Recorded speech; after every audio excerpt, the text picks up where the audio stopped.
L'histoire et Clisson, c'est toute une histoire.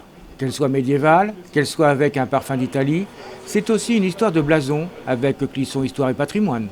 Il y a effectivement une histoire de blason, puisque nous posons à certains endroits de Clisson, le blason de la famille d'Avaugour. La lignée des d'Avaugour a construit et a largement favorisé la construction des remparts de Clisson entre 1450 et 1720. François Ier d'Avaugour est le fils bâtard de François II, père d'Anne de Bretagne. Et pour faire ce blason, donc, je dirais que la nouvelle technologie hyper moderne est venue à votre secours. Absolument. Nous avons travaillé avec l'association Gulli-Vigne. Cette association est dédiée aux nouvelles technologies, aux nouveaux moyens. Et ils ont, entre autres, hormis les imprimantes 3D, ils ont une machine de découpe laser qui lit les documents et qui les retranscrit sur différents supports.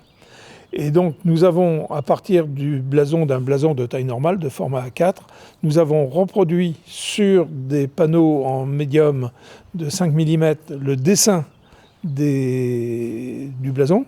Et ensuite, cette machine a découpé le blason dans sa grandeur réelle. Et avec une précision qui est assez impressionnante. Avec une précision, c'est absolument étonnant, non seulement la précision, mais également le principe du dessin aléatoire. C'est-à-dire que la tête lit le blason et puis ensuite elle fait la moitié d'une hermine, elle fait la moitié d'un autre élément en bas, elle revient. Enfin bon, c'est assez étonnant comme... Donc ensuite, nous avons récupéré ces médiums gravés et nous les avons peints. Donc là, on a toute une équipe de peintres de l'association qui s'est attachée à peindre et ensuite à vernir ces blasons. En respectant les couleurs d'origine ? En étant au plus près des couleurs d'origine. Quelle a été la difficulté au niveau de la peinture ?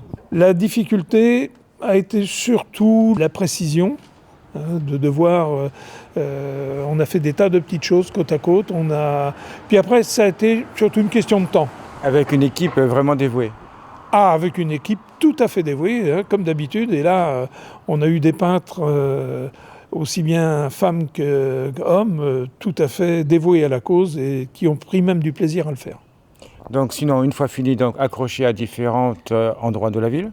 Absolument. Donc sur le mur de l'espace Saint-Jacques pour signifier l'exposition qui aura lieu ici même.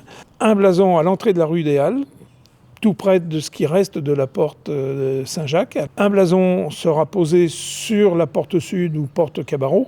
Et un dernier blason sera posé dans la montée de l'Éperon, dans une niche sur les remparts de Clisson.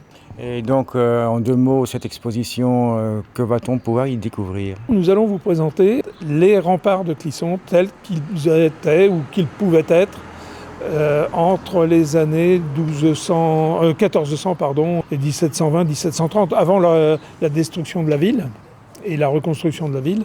Alors il y a des choses qui sont apparentes d'ores et déjà, donc on les connaît, on sait qu'ils sont là, on va les retrouver, mais il y a également des éléments que l'on ne soupçonne pas et que l'on va découvrir, notamment l'emplacement des remparts sur des endroits actuellement où ils ont disparu ou cachés.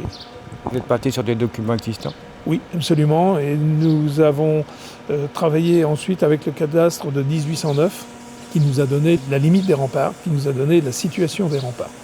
L'exposition sur les remparts de Clisson, organisée par Clisson Histoire et Patrimoine, aura lieu du 13 juillet au 19 septembre à l'espace Saint-Jacques, du mercredi au dimanche.